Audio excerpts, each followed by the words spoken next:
Good evening. The top American diplomat in Hong Kong has denied having any hidden agenda in calling for genuine universal suffrage here. But U.S. Consul General Clifford Hart has vowed to keep speaking out for greater democracy in Hong Kong, despite a direct warning from Beijing not to interfere. ATV's Belinda Lloyd reports. U.S. Consul General Clifford Hart has been in his post for less than 2 months, but he's already managed to get under Beijing's skin. He was warned by a top mainland official based in Hong Kong last month to steer clear of the controversial debate over the SAR's constitutional development, after he suggested that pan-Democrats should be allowed to run for chief executive. Despite Beijing's accusations of Western powers meddling in Hong Kong's political affairs, a defiant Hart made it clear today that he won't be silenced. U.S. policy is very clear-cut on these issues. There's no mystery to it. There's no hidden agenda whatsoever. We seek a continued democratic development of Hong Kong. Like other countries around the world, we reserve our option to comment on things that we consider important, either because they immediately impact our direct U.S. national interests or because they touch on core U.S. values of the United States. We have no hesitation to do that. We always have globally. We will continue to do so. In his first public speech since taking up the post, Washington's top diplomat in Hong Kong expressed support for greater democracy in the SAR. The United States has repeatedly made clear that it supports Hong Kong's progress toward genuine universal suffrage, as laid out in the Basic Law and the National People's Congress's 2007 decision. This U.S. policy is unchanged. We believe that an open society with the highest possible degree of autonomy and governed by the rule of law is essential to maintaining Hong Kong's stability and prosperity. Hart stressed that the U.S. had no preconceived formula on how Hong Kong should achieve this goal. The United States, therefore, does not take a position for or against any particular electoral formulation on how genuine universal suffrage is achieved.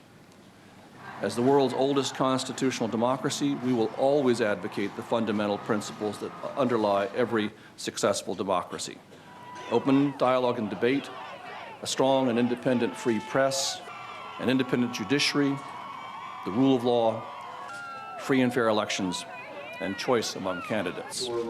Although Hart denied any hidden agenda, his comments are bound to annoy mainland officials even more.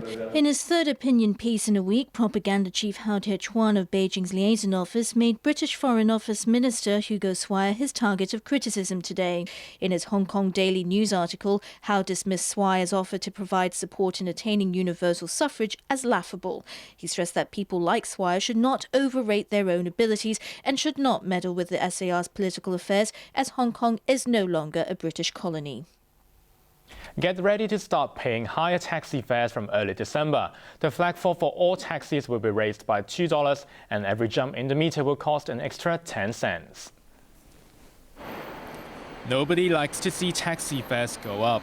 Perhaps that's why the government left until the last minute to make such an unpopular announcement this evening. The Executive Council has given the green light to raise the flag fare for urban, new territories and Lantau taxis by $2, along with a 10-cent increase for every jump in the meter. Taxi fares last went up by the same rate in July 2011. Fares for urban taxis will go up from $20 to $22. After the first 2 kilometers, it will cost $1.60 for every 200 meters in an urban taxi, a 10-cent increase. The first 2 kilometers in a new territories cap will now cost $18.50, and the fare will go up by $1.40 every 200 meters. It will cost $17 to hop on a Lantau taxi, with $1.40 increments. The telephone booking cost is going up by $1 for green cabs, which means it will be a uniform $5 for all taxis. The Transport and Housing Bureau said in a statement this evening that it had taken into account operating costs, public acceptability, and how taxi fares compare to other forms of public transport. But concerned groups are already complaining. We think the increased percentage of the tax fare is basically higher than inflation. We think the government should review the whole tax industry and look into whether there would have a more scientific formula so as to fix the future fare increase, so as to balance the interests of the tax industry and also the passengers in general. The new fares will be tabled in Leshko next month before taking effect on the 8th of December. The Bank of East Asia is petitioning the High Court to declare former Chief Secretary Rafael Hui bankrupt over unpaid loans and ahead of his corruption trial. ATV's Arthur Killer reports. Lenders have been lining up to be repaid the money which they say is owed to them by former Chief Secretary Rafael Hui. Today, the Bank of East Asia went a step further by applying to the High Court to declare him bankrupt. The bank claims that it's owed $60 million by the former number 2 man in government. Under a bankruptcy petition, Hui's assets, liabilities, and debts will be listed out. The court could order him to sell off his assets to pay off his debts. In April, the bank went to the High Court to seek the repayment of money owed by Hui, related to the overdrafts from 2 credit cards, as well as interest, and costs related to breaching the terms of the cardholder agreement. Since then, 3 other lenders have come forward, saying Hui owes them a total of $14 million. Last month, Standard Chartered went to court seeking $1.2 million plus interest from unpaid loans. Chonghing Bank has sued Hui over a $9.8 million loan, and Honor Finance, a company owned by Sun Hung Kai Properties, is seeking more than $3 million over a loan taken out in 2004. Adding to his legal woes, Hui is embroiled in the biggest corruption case in the city's history. Hui and the co-chairman of Sun Hung Kai, billionaire brothers Thomas and Raymond Kwok, have pleaded not guilty to 8 joint charges filed by the ICAC. Among the charges Hui faces is misconduct in office. He is accused of not declaring annual extensions of the unsecured loan from Honor Finance. Prosecutors are accusing the developer of bribing Hui while he was in office in exchange for information on pending land sales. The trial will begin in May. Arthur Urquiola, ATV News. Outspoken businessman Liu Monghong has pleaded not guilty to perverting the course of justice. He will go on trial in December, accused of threatening the chief executive and ICAC commissioner to drop a corruption probe into him. ATV's Bo Leung reports. Looking as confident as ever, Liu Monghong was back in the spotlight today, this time at the district court where his case has been transferred. The outspoken businessman pleaded not guilty to a charge of perverting the course of justice. 8 days were set aside for his trial, which will open on the 2nd of December. The prosecution said it will call 19 witnesses. A more immediate concern for the defense was that Liu be allowed to visit his father, who has been diagnosed with cancer on the mainland. His lawyer argued that his client has no criminal record and no intention to jump bail. But the prosecution countered that Liu faces a serious charge, which could land him in prison if he's convicted. Judge Stanley Chan rejected Liu's bid to leave Hong Kong and extended his bail of $200,000 instead. On leaving court, Liu once again dug into his book of Chinese quotes, this time reciting a poem about a pine tree standing tall despite coming under pressure. He said the verse represented the way he felt. The ICAC has accused Liu of sending threatening emails to Chief Executive Leung Cheng-ying and Simon Pei, the head of the anti-graft body. The messages were allegedly sent after the ICAC launched an investigation into Pearl Oriental Oil. Liu was its former deputy chairman and executive director. He is accused of trying to intimidate Leung Cheng-ying and Simon Pei by threatening to expose his past dealings and association with the chief executive if the ICAC chief and his boss did not stop the probe involving him. The messages were allegedly sent on the 9th and 10th of January. Liu was arrested on the 8th of January by the ICAC as part of the probe into his energy company. Once a local delegate to China's top political advisory body, Liu was a staunch supporter when Leung was running for chief executive.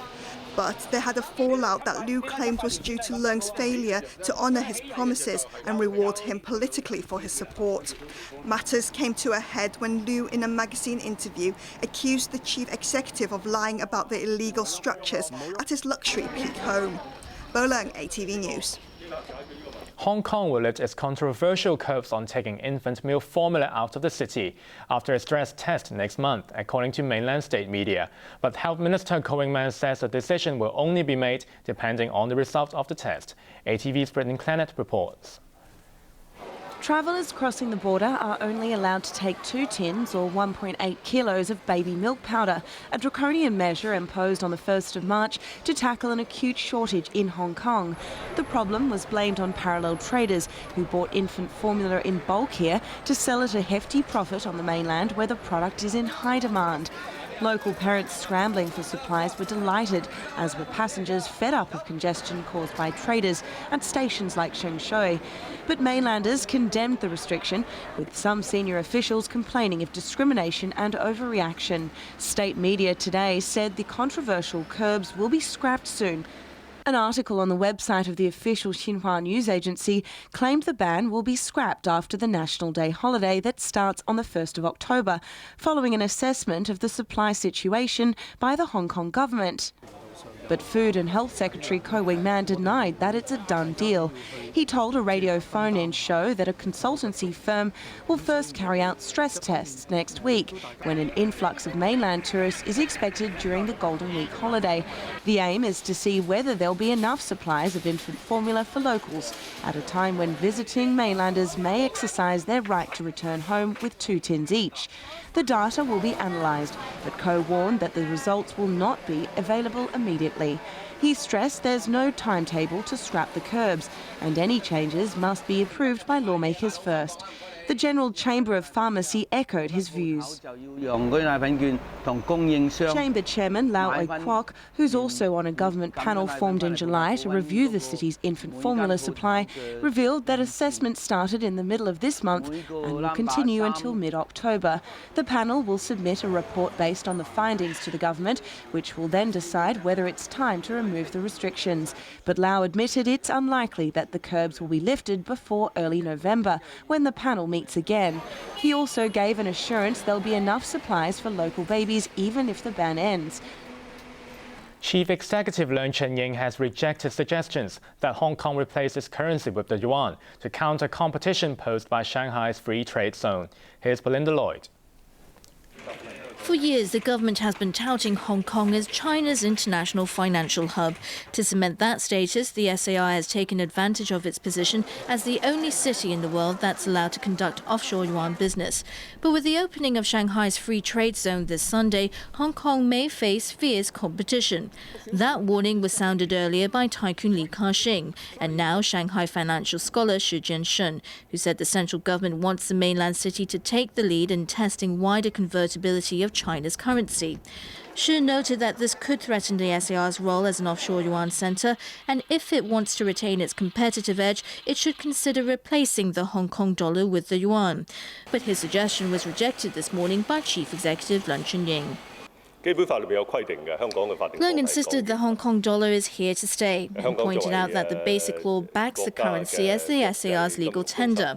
The chief executive insisted that Hong Kong will not lose its competitive edge and will always enjoy being China's international financial centre because it is highly internationalised and upholds the rule of law. Leung also pledged his government will continue promoting Hong Kong as a key trade and financial hub. He will lead a 90-strong delegation to Chongqing on Thursday to boost economic ties between the two sides. More trips are on Leung's agenda, with a visit to Guangxi planned in November and Fujian in January. Environment Secretary Wong Kam-sing is urging owners to take their old commercial diesel vehicles off the road as soon as possible. Wong said they should not wait until the last moment to take advantage of a higher subsidy to help them replace their vehicles. Bo Leung has more. The government has long been under pressure to clean up the city's filthy air. In an effort to solve the problem, officials have targeted roadside pollution and aim to phase out 80,000 commercial diesel vehicles, which are seen as a major contributor to air pollution.